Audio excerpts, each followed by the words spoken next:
It shaped the map of Europe for a century. Okay. I've always been interested in the story of Waterloo, especially since I played the role of Richard Sharp, a British rifleman in the Napoleonic Wars. Assault the 6-point man! Right shoulders forward! March! Sharp's adventures were based on real events that happened here 200 years ago. In these programmes, I'll find out more about the men who inspired that character. These pictures are incredible. Not the generals who led the battle, but the ordinary soldiers who fought it. If that went through you, it'd smash you to pieces, wouldn't it? How would you Discover their eyewitness accounts and get a ground-level view of the battle that changed history. It is ringing. Test their weapons. Good. Excellent. Meet modern-day soldiers who know what it's actually like to fight for real. To actually hold a lead ball that ended someone's life. That's a very sobering thought. Waterloo is one of the most famous names in the history of battle. I want to know what it was like to be here 200 years ago, the day history was made.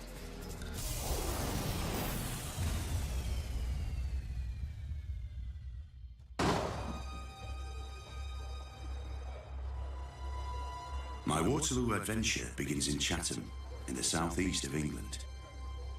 These history enthusiasts are rehearsing for a huge reenactment of the battle to mark its 200th anniversary.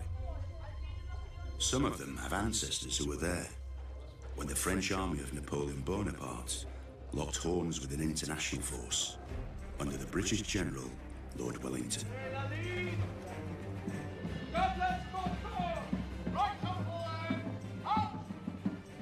Pretty serious stuff, that. Seeing all those uniforms kind of reminds you that it wasn't just the British, although they were the major kind of influence, but it's also the Dutch, the Germans, the Prussians, all fighting on the same side against Napoleon.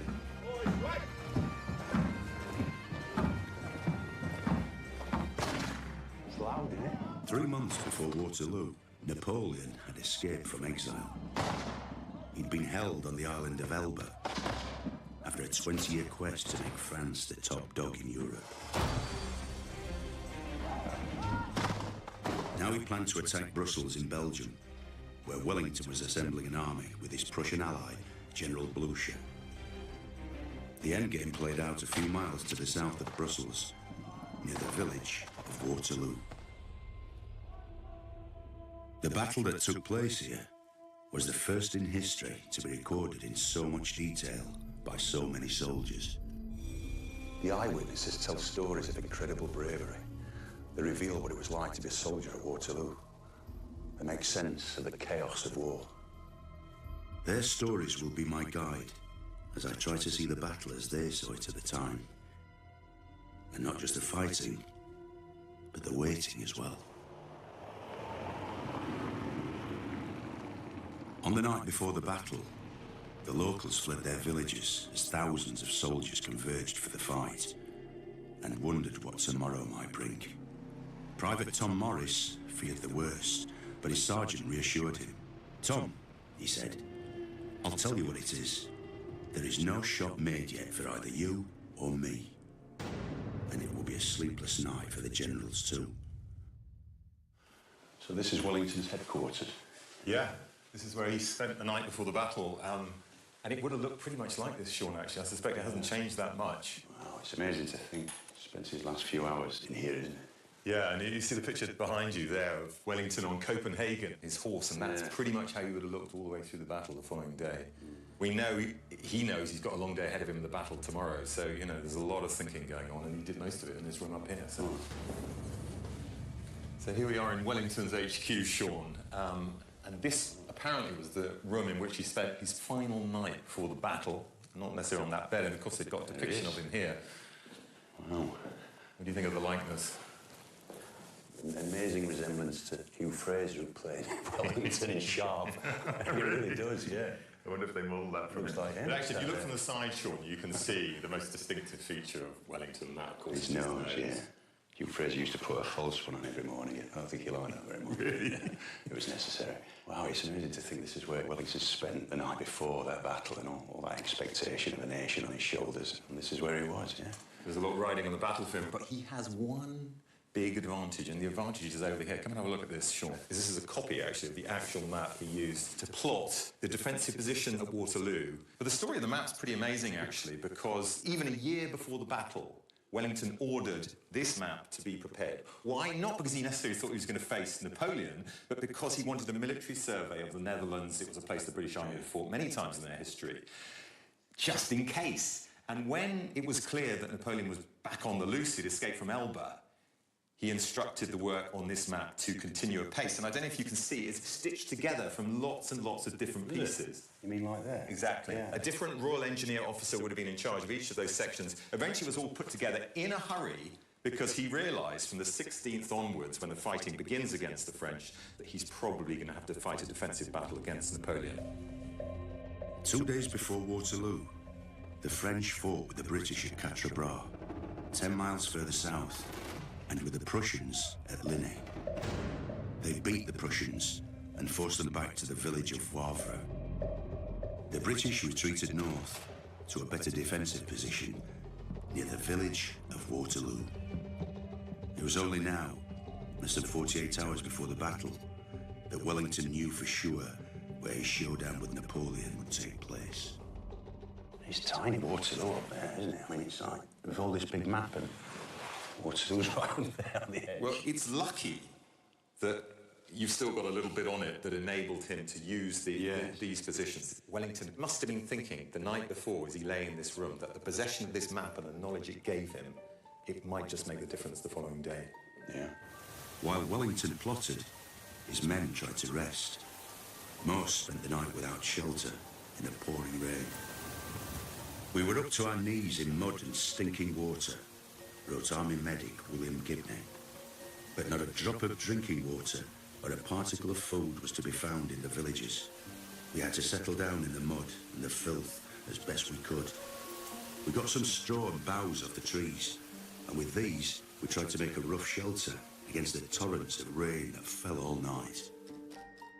And when morning came, Gibney and his mates would face the battle of their lives. Coming up next, Bang. I find out what damage a Waterloo musket can do. The bone is disintegrating on impact. The limb would have to be removed.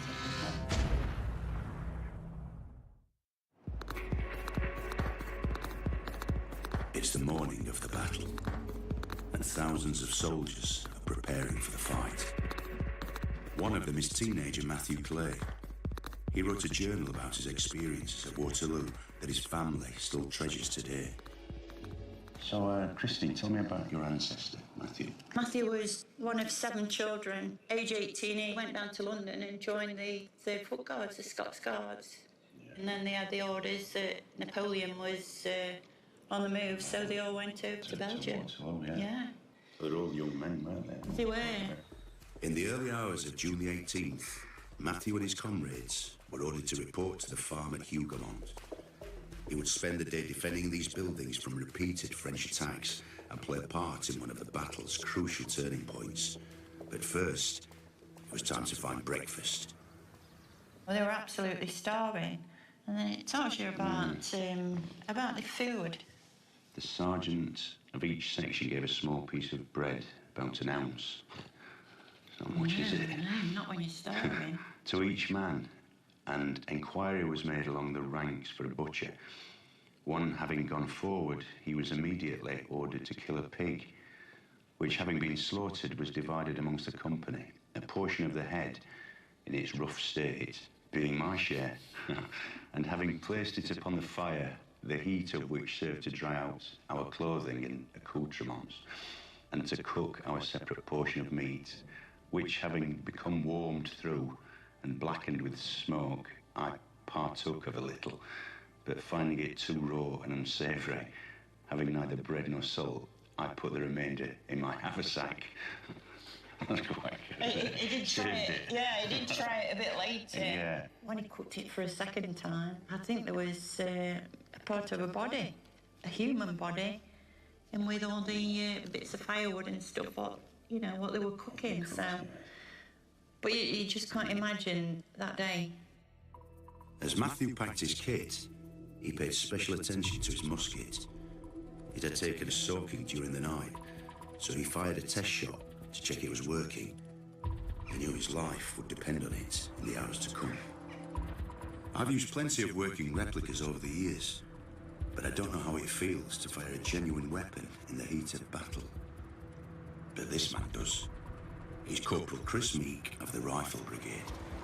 So how long have you been in the Rifles, Chris? So I've been in the Rifles 10 years now, and I currently train new recruits who are joining the Rifles. Where's that? Is that you saying Catterick? Yeah, Catterick, yeah.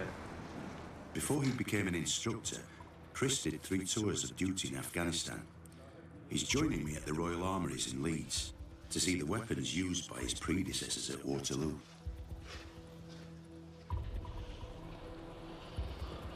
Oh, there's so many rifles. I've shot a few replicas in my time, make a lot of noise, look good, very well made, but to be surrounded by these rifles that have actually been shot is an anger. And to think that maybe your life or someone else's depended on it, it's quite scary, it's quite weird. Most of Wellington's infantry used muskets at Waterloo. I'm going to find out what it's like to fire one of these original weapons, loaded with live ammunition. But first, it's time to meet an old friend. So I'm putting the white gloves on now, so this must be the real McCoy, Mark. Absolutely. Hand you a Baker rifle, similar to the one you would have been used to. Yeah, I've used replicas. It was on Sharp. It's quite different. I feel it's very slim, isn't it? Very sleek. It's much, I don't know, it seems heavier, but it's very much finer, much slimmer kind of gun. And Chris, here is a musket of the same period. It's very front heavy, isn't it? I mean, get it into a fire position, feels quite heavy at the front, so it'll be quite a strain on your arm. I can't quite remember these sights. But the 1805 model, which is the one you're handling, is fitted with folding sights, so you can have 2 different distances to aim at. You see this, Chris? Do you know what that's for? No, no idea. Get it open. So we put I think the patches, wasn't it? Absolutely correct. Yeah. Patch, of course, is a little square bit of cloth which you can wrap around your musket ball, which allows you to load it with a very tight fit. And that's ready to go, isn't it? It would be, yes. I've had some powder in it. Bang. Brilliant. Mark and his team of weapon experts have been testing their Waterloo guns to find out how deadly they were.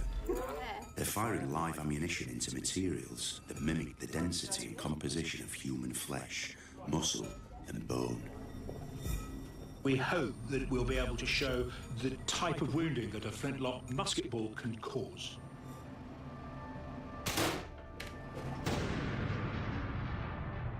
These slow-motion images are shocking.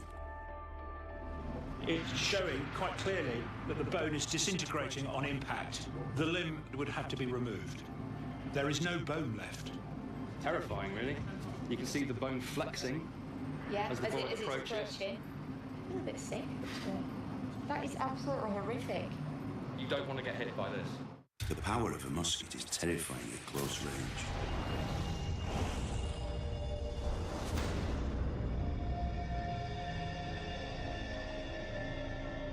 But how easy was it for a soldier like Matthew Clay to hit his target?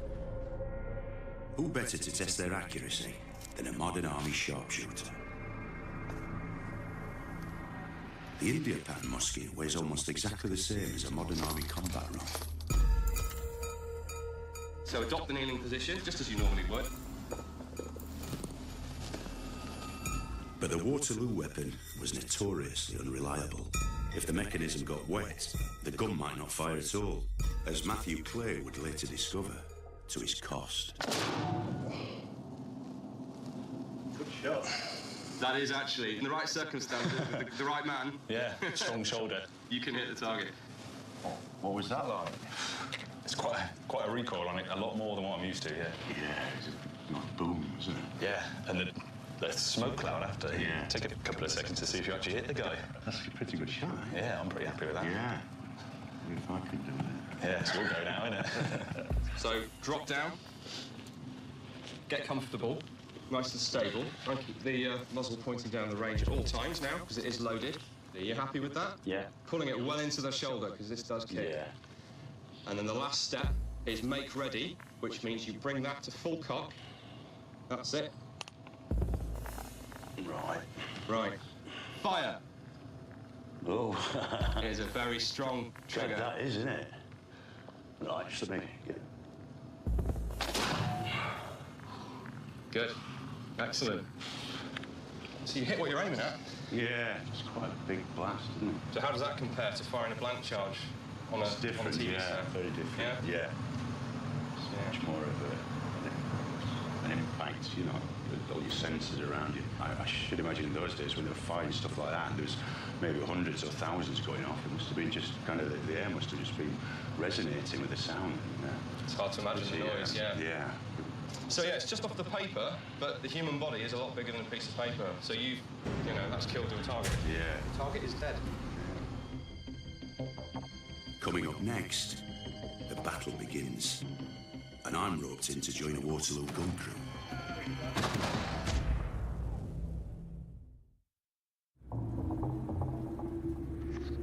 I'm finding out what it was like to be a soldier at Waterloo 200 years ago. And now I'm heading for one of the key locations on the battlefield. We are going to take a very bad road, right in the middle of the field. My guide is George Jacobshagen. He's involved in a charity that's restoring the historic buildings at Hougoumont Farm. The day before the battle, there has been dreadful rains like we have had this morning. Probably similar to what it is today. Imagine having to drag massive cannons through this sludge. You see, that's Hougoumont appearing there. To understand why Hougoumont was so important, you need to know about the rest of the battlefield too. Napoleon's forces were massed in the south. Wellington's troops faced them from the high ground to the north. This ridge was a strong defensive position. It allowed Wellington to hide many of his troops, making it hard for the French to target their artillery. And French infantry and cavalry would have to climb a steep slope to reach the enemy. Wellington also controlled the farm at Le Haye-Saint and the buildings at Hougoumont, where Matthew Clay was stationed. From here, the Allies could shoot crossfire and disrupt the flow of Napoleon's attacks. If Wellington kept control of these outposts, he had a good chance of holding off the French until his Prussian allies arrived from the east. It looks like a building site while the restoration happens, but you can understand why Wellington thought it crucial to defend this place, whatever the cost. So this looks quite an impressive building. You can see why Wellington put so much importance on it as a stronghold. Quite an impressive building indeed. There was the farm and the barn here. This was always Wellington's tactics to try to hide part of his troops. And when he discovered 2 days before the battle that they was displaced, he prepared it as a sort of fortress. This was where the battle finally began in earnest. Wellington had posted some of his best troops to defend the farm. The buildings were surrounded by other obstacles that made this a difficult place for the French to capture. More Allied soldiers were positioned in the walled garden and orchard to the east. And there was a large wood to the south, defended by some of Wellington's German troops. In the late morning, the French began to fight their way through the woods. Within an hour, they had the farmhouse buildings in their sights. Only a few trees from the original wood are still standing here today. So these trees, these are the edge of the wood? Absolutely. And then from here to there, there's nothing? Nothing. It's just an open space. And Wellington made in the wall some holes to allow the troops that were inside to shoot at the French that would come out of the woods. So nobody could possibly pass this stretch of open field. They had no chance. No chance. French, did they? No. Private Johann Leonard, one of the Allied troops defending Hougoumont, described what happened next. We had hardly taken up position at the loopholes when masses of French came out of the wood, apparently all set to capture the farm, but they were too late. A shower of balls that we loosed off on the French was so terrible that the grass in front was soon covered with French corpses. You can still see a hole of a bullet that was shot at that time. Yeah. And which is impressive to think that those things have been witnesses of the heavy fighting that has been taking place here. This is quite a fortress, this side of the farm. Imagine the English with their muskets through those holes. You want to be a Frenchman attacking this. Unable to break through the south gate, the French turned their attention to the west side of the buildings, where Matthew Clare was stationed with 100 of his mates. They were heavily outnumbered, but as he tried to retreat back inside the farm, Matthew found himself stranded outside. To make matters worse, his musket was misfiring. He was forced to swap it for another one that lay by the body of a dead comrade. As Matthew later recalled, the new weapon was still warm from recent use and an excellent one. At least it gave him a fighting chance of making it out alive. Meanwhile, less than a mile to the south, near an inn called La Belle Alliance, Napoleon was aiming his sights at the heart of Wellington's defences. So all the Allies will be right along that ridge line. Absolutely, and pretty much where you can see the houses there, you see the road going through them. Yeah. That's the centre of Wellington's position. He'd have had troops arranged on both sides, about a mile actually on both sides. But the bulk of Wellington's army is the other side. And the reason he's got them the other side is because what Napoleon is sighting in this position we're actually on here. From where we are, for a total of about 1,000 yards, we're sighted cannon after cannon after cannon after cannon. Napoleon loved his cannons. He'd risen through the ranks as an artillery officer, and he knew how brutally effective his so-called beautiful daughters could be. What Napoleon actually wants to do is use these cannon to wear down the enemy. To just bludgeon them. Yeah, it's literally bludgeoning, but there's a problem he's got on the day of the Battle of Waterloo, and this is the clue to the problem. If you just have a look ahead of me here, Sean. I mean, look at this. Completely waterlogged. This soil has taken an awful lot of rain in the last 24 hours or so, and it's pretty much identical to what would have happened prior to Waterloo, because for the 24 hours or so before it, it's just been non-stop rain. Yeah. And the problem with soil like that is you can't manoeuvre guns in it. I've been roped in to help move a replica cannon into position. You can see the problems of moving this gun on a relatively dry day. This is Jim Paler. He was a major in the Royal Artillery, and he's an expert on Waterloo cannons. It's heavy, it's hard work. It's hard work. Waterloo artillery was much heavier than this, and harder to move through the mud. So Napoleon faced an agonising wait for the ground to dry before he could get his cannons up and running. But the clock was ticking. He wanted to break through Wellington's defences before nightfall, and finally, he could wait no longer. Just before noon, he ordered his cannons to open fire. Gun captain, when you're ready, the first thing the detachment commander is going to do is order the gun to be wormed. The wormer is a big corkscrew. He's going to put that down the barrel and turn it to make sure there's nothing inside there. That will pull out any debris. Worm it? Worm it. It's called worming. It's not a funny word to this, isn't it? Like worm. You'll notice how he uses it underhand. If something's going to go off, if you have your hand on the top, then you're going to lose your arm. The next job that's going to happen is a sponge man who is going to wet his sponge will now ram down the barrel, and that will extinguish any embers. If the embers weren't put out, the cannon could explode as it was being reloaded. Working at the business end of a Waterloo gun is no job for the faint-hearted, even when it's just a replica. So we can now give it real welly. And if you don't ram this properly, it's not going to fire. And everyone will think you're a big girl, okay? Napoleon had over 250 cannons at Waterloo, 100 more than Wellington. When the barrage began, the thunder of the guns could even be heard in Brussels, 10 miles from the battlefield. There you go. Now, if you do that 3 times a minute, you're going to win. Bloody hell. The heat of the moment, that must be very kind of difficult, just to keep your concentration. And when it went off, and then they got incredibly loud. That's amazing, that. My ears are ringing. A well-drilled gun crew could fire at a rate of 3 rounds a minute. I wonder how long it'll take with a new recruit. Gun battery, 3 rounds, independent, rapid, fire! the first half hour of the battle, Napoleon launched 3,000 cannonballs at British lines. Yeah. It was a shock-and-awe tactic to demoralise the enemy before he sent in his infantry and cavalry to finish the job.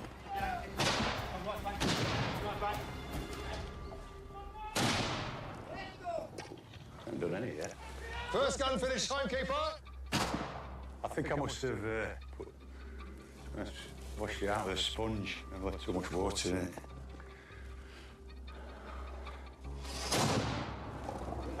Yes! That was just our first round. We managed 3 shots in the end. The Napoleon would not have been impressed. Number 4 gun finish. Timing for the first gun finish, please. 2 minutes, 50 seconds for the first gun. Timing for the last gun. 9 minutes. It wasn't my fault the gunpowder didn't fly.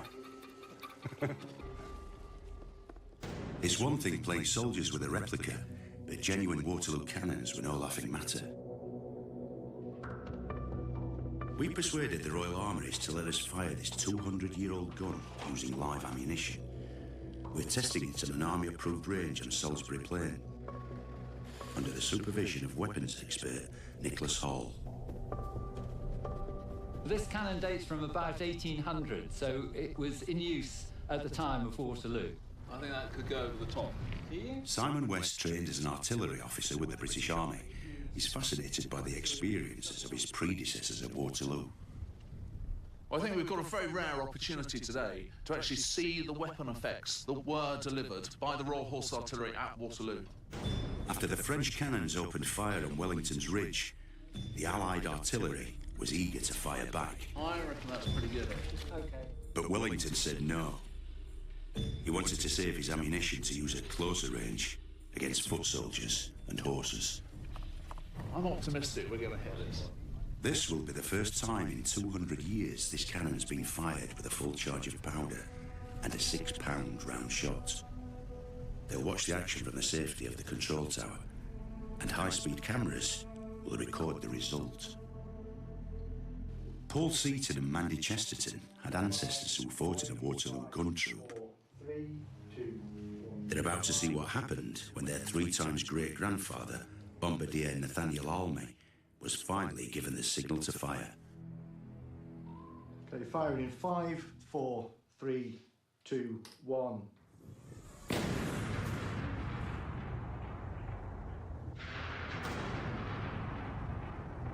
The sheer velocity of these weapons spread carnage across the battlefield. That ball was travelling at a couple of 100 metres a second and would have created havoc in the enemy lines. One well-aimed shot could rip through a column of infantry and kill as many as 20 men. Our cannonball finally ended its journey 300 metres from where the shot was fired, and it took a small hillside to stop it.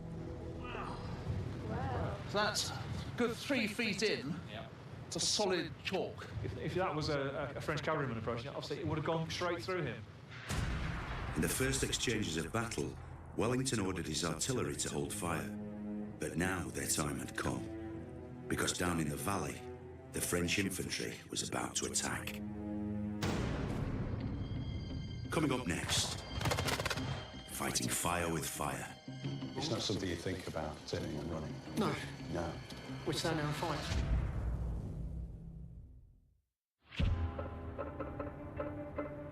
It's early afternoon on the 18th of June, 1815. The Battle of Waterloo has raged across this valley for nearly 2 hours. Napoleon's cannons are battering the ridge held by Wellington and his allies. The British general is desperate to stand his ground until the Prussians arrive. But the farmhouse at Hougoumont is also under attack by the French. And British teenager Matthew Clay is stranded outside with one of his mates. It was with Private Gann. And Matthew says nice things about him, saying it was his senior. Them two got stuck outside the gates, and it weren't till one of the officers come in, they opened the gates up, and they managed to get in. It was a narrow escape. Moments later, a mob of French soldiers, some wielding axes, began to smash the gates. Matthew's journal describes the desperate efforts of his comrades to keep them out. I saw Lieutenant Colonel MacDonald carrying a large piece of wood or trunk of a tree in his arms, one of his cheeks marked with blood. His charger lay bleeding within a short distance, with which he was hastening to secure the gates against the renewed attack of the enemy, which was most vigorously repulsed. According to Wellington, the heroic effort of MacDonald and his men made the difference between victory and defeat at Waterloo. Barring the gates against the French ensured this crucial outpost stayed in British hands, and Matthew was there when history was made. These are the famous north gates of Hougoumont. It's where the French broke through, where the British repelled them. 200 years ago, this courtyard would have been a place of horror. A handful of French soldiers, trapped inside when the gates closed behind them, were put to the sword by the British. Such a scene of bayonet work I never before or since beheld. One of the British soldiers wrote later, "We looked like so many butchers, red with gore." But amidst the carnage, Matthew Clay performed an act of mercy that saved the life of one French intruder. The enemy's artillery having forced the upper gates, a party of them rushed in who were as quickly driven back, no one being left inside but a drummer boy without his drum, whom I lodged in a stable or outhouse. This drummer boy, he were only, what, 13? Oh, cry, yeah. Matthew managed to get him safe. He put him did, somewhere yeah. safe. These drummer boys could be anything from like 11, 12 year old. Yeah. And You can't imagine that young lad being stuck inside doors when all these other the French are dead, and he's there like, what do I do? Witness to that, yeah. Should be proud of him.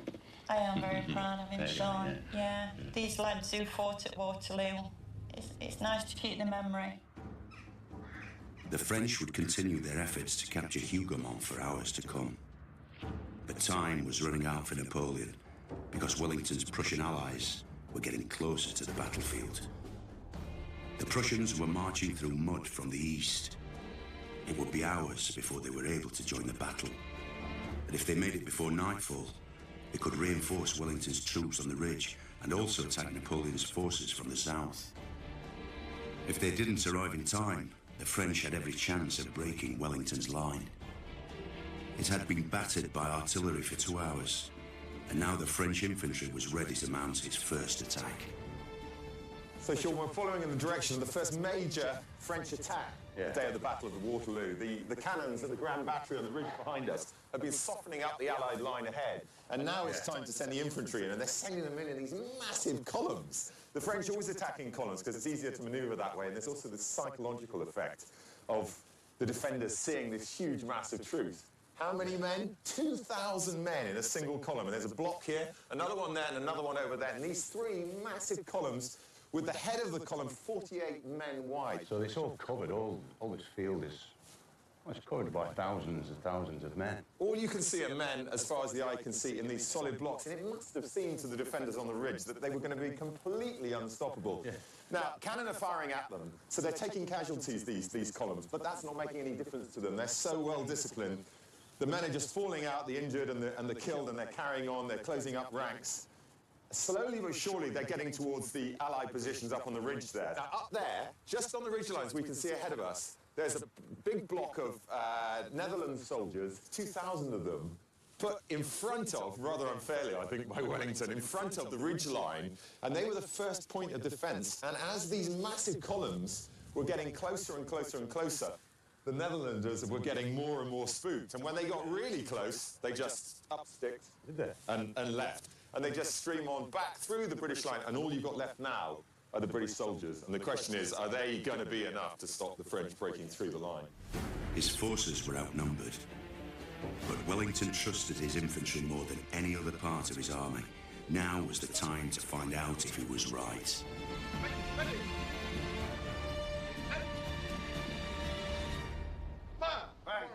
Recover! These reenactors are practicing the drills that made Wellington's infantry such a formidable foe, under the guidance of former Army Rifles Major Rob Ewell. To find out how they prepared for battle, I'm joined by serving soldiers from the Coldstream Guards. Their predecessors fought at Waterloo. So, Rob, I'm just imagining I'm a French soldier, one of the infantry. I've got thousands of my mates each side of me, used to winning. And just going up that hill, I wonder what Wellington's got in store for us on the other side. Yeah, well, not what Napoleon's expecting. Napoleon is used to winning against the conscript forces of the European armies, and he's expecting his artillery barrage has already demoralised the enemy forces, so that when you crest the ridge line, you're going to be able to deploy into line and destroy the enemy in front of you who are already on the point of breaking. However, you're facing the British Army, which is the only professional army in Europe during the Napoleonic Wars, and which is incredibly well drilled. So, Charlie, this is, I guess it's nothing new to you, modern-day soldier drill. When we're in the field, when we fight, we employ at the very lowest level drills. And so a section battle drill encompasses everything that you do from the moment you come under fire through to fighting through and clearing the enemy positions. It's a one word of command from which a number of actions happen. And it's the same as we see here. And it's designed to remove conscious thought, because the people will be tired, they'll be scared, they'll be under pressure, there'll be a lot of noise and distractions, and if you can have something sort of almost in your muscle memory that you've practiced and practiced and practiced, it means you don't have to think. So we're like modern day robots. Everyone knows what they're doing. Yeah. Just gets on with it. I think the minute we don't do it is when something goes wrong. Yeah. And when it all goes belly up, Yeah. and that individual that's seen something forgets what he's doing as that drill will cost their life.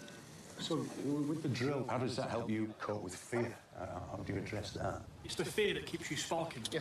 It's the thing that makes you look out for disturbed command-wise and things like that. Things like the out of the ordinary. It's that fear that keeps that in the back of your mind all the time, and it works in hand with the drill as well. Because if you sort of be a bit blasé about the fear, you then become slack at the drills, like we alluded to earlier, and that's when mistakes start to get made and things start to go wrong.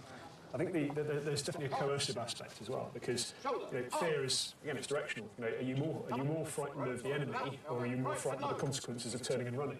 And if the consequences of turning and running are some horrible sergeant with a big pike standing behind you, I mean, the army of 1815 was a flogging army, and our regiment was particularly fond of the lash.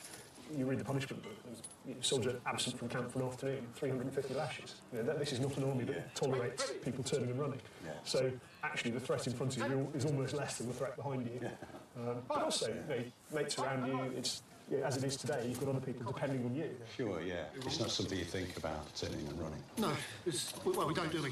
No. We stand there and fight. Make ready! The firepower of a single well-drilled infantry unit is impressive enough. If you multiply that by 100, it's terrifying.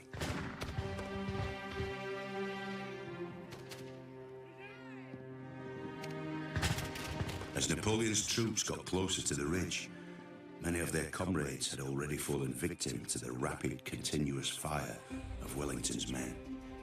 Others had been killed or maimed by artillery, but still they marched forward through the trampled crops. The French column is now reaching the front line of the Allied position, the famous sunken lane, which you can see just here. It was actually slightly steeper 200 years ago. It looks quiet.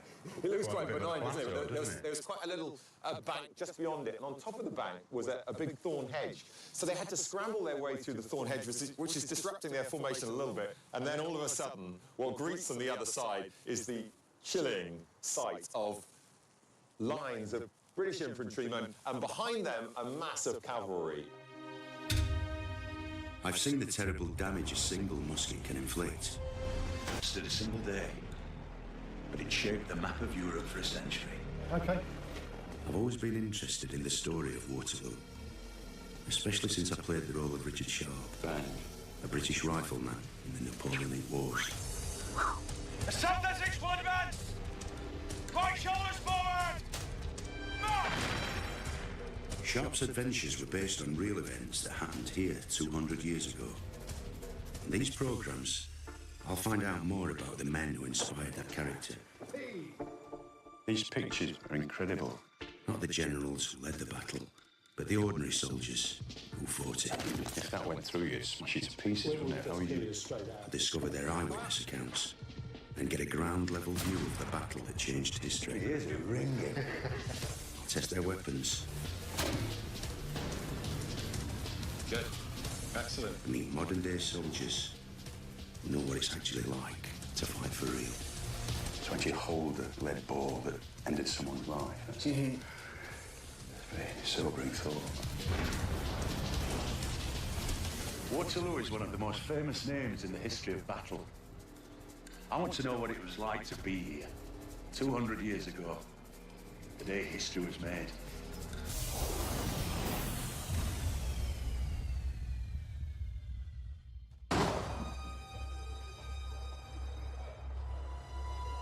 My Waterloo adventure begins in Chatham, in the southeast of England. These history enthusiasts are rehearsing for a huge reenactment of the battle to mark its 200th anniversary.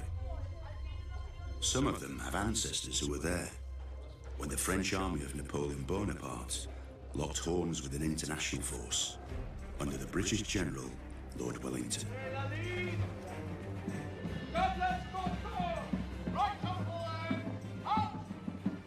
It's pretty serious stuff, that. Seeing all those uniforms kind of remind you that it wasn't just the British, although they were the major kind of influence, but it's also the Dutch, the Germans, the Prussians, all fighting on the same side against Napoleon.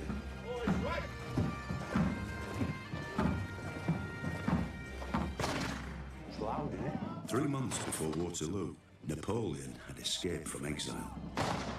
He'd been held on the island of Elba after a 20-year quest to make France the top dog in Europe. Now he planned to attack Brussels in Belgium, where Wellington was assembling an army with his Prussian ally, General Blucher. The endgame played out a few miles to the south of Brussels, near the village of Waterloo. The battle that took place here was the first in history to be recorded in so much detail by so many soldiers. The eyewitnesses tell stories of incredible bravery. They reveal what it was like to be a soldier at Waterloo. They make sense of the chaos of war. Their stories will be my guide as I try to see the battle as they saw it at the time. And not just the fighting, but the waiting as well. On the night before the battle, the locals fled their villages as thousands of soldiers converged for the fight and wondered what tomorrow might bring. Private Tom Morris feared the worst, but his sergeant reassured him. "Tom," he said, "I'll tell you what it is. There is no shot made yet for either you or me. And it will be a sleepless night for the generals too." So this is Wellington's headquarters? Yeah, this is where he spent the night before the battle. And it would have looked pretty much like this, Sean, actually. I suspect it hasn't changed that much. Wow, it's amazing to think he spent his last few hours in here, isn't it? Yeah, and you see the picture behind you there of Wellington on Copenhagen, his horse, and that's pretty much how he would have looked all the way through the battle the following day. We know, he knows he's got a long day ahead of him in the battle tomorrow, so, you know, there's a lot of thinking going on, and he did most of it in his room up here, so...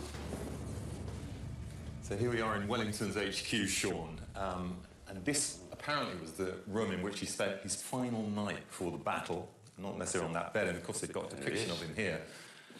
Wow. What do you think of the likeness? An amazing resemblance to Hugh Fraser, who played Wellington in Sharp. It really does, yeah.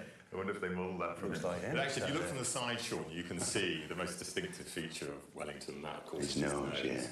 Hugh Fraser used to put a false one on every morning. I don't think he liked that very much. Really? It was necessary. Wow, it's amazing to think this is where Wellington spent the night before that battle and all that expectation of a nation on his shoulders. And this is where he was, yeah. There's a lot riding on the battlefield, but he has one big advantage, and the advantage is over here. Come and have a look at this, Sean. This is a copy, actually, of the actual map he used to plot the defensive position at Waterloo. But the story of the map's pretty amazing, actually, because even a year before the battle, Wellington ordered this map to be prepared. Why? Not because he necessarily thought he was going to face Napoleon, but because he wanted a military survey of the Netherlands. It was a place the British Army had fought many times in their history, just in case. And when it was clear that Napoleon was back on the loose, he'd escaped from Elba, he instructed the work on this map to continue apace. And I don't know if you can see, it's stitched together from lots and lots of different pieces. You mean like that? Exactly. Yeah. A different Royal Engineer officer would have been in charge of each of those sections. Eventually it was all put together in a hurry because he realised from the 16th onwards, when the fighting begins against the French, that he's probably going to have to fight a defensive battle against Napoleon. 2 days before Waterloo, the French fought with the British at Quatre Bras, 10 miles further south, and with the Prussians at Linné. They beat the Prussians and forced them back to the village of Waterloo. The British retreated north to a better defensive position near the village of Waterloo. It was only now, less than 48 hours before the battle, that Wellington knew for sure where his showdown with Napoleon would take place. It's tiny Waterloo up there, isn't it? I mean, it's like, with all this big map and Waterloo's right up there on the edge. Well, it's lucky that you've still got a little bit on it that enabled him to use these positions. Wellington must have been thinking the night before, as he lay in this room, that the possession of this map and the knowledge it gave him, it might just make the difference the following day. Yeah.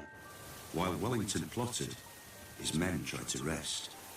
Most spent the night without shelter in the pouring rain.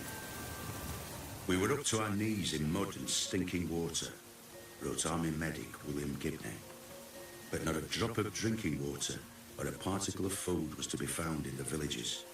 We had to settle down in the mud and the filth as best we could. We got some straw and boughs off the trees, and with these we tried to make a rough shelter against the torrents of rain that fell all night. And when morning came, Gibney and his mates would face the battle of their lives. Coming up next, bang, I find out what damage a Waterloo musket can do. The bone is disintegrating on impact. The limb...